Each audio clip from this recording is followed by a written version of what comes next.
I was more of the rebel because I didn't like the rules. I didn't like to do anything that my parents really asked of me. In college, it was then that I realized I had the freedom that I wanted.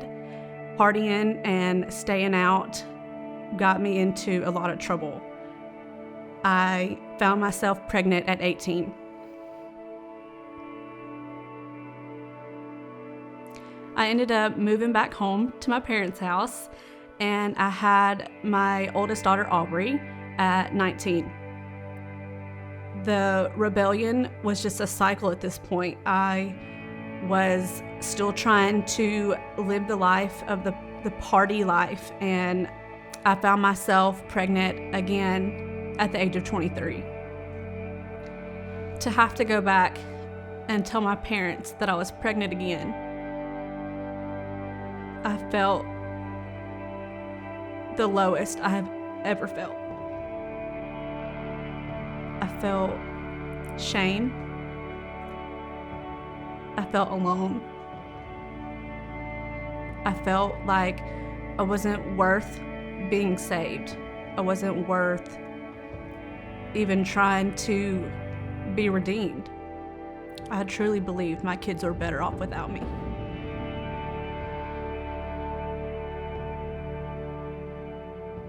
At the time, my sister and brother-in-law lived in Winston-Salem, North Carolina.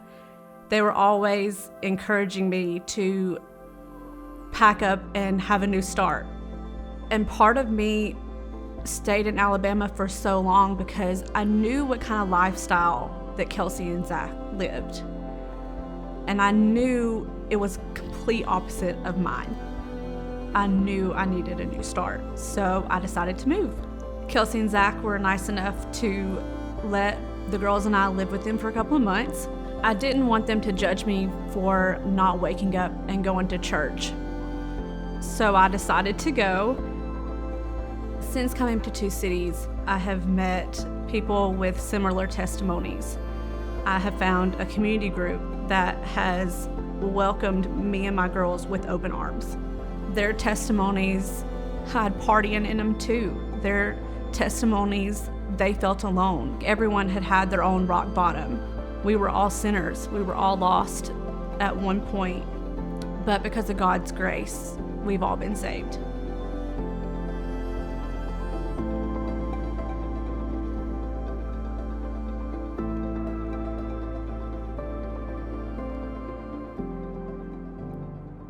Aubrey came home one day from church and had some questions about what it truly meant to be saved.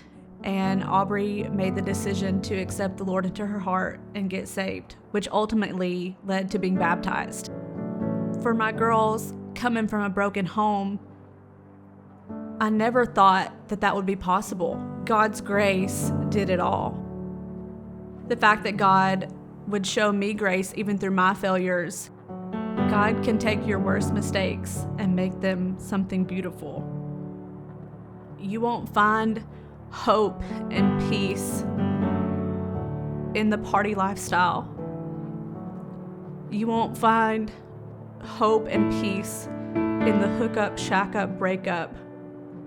You won't find peace in the anger. You find that hope when you find God.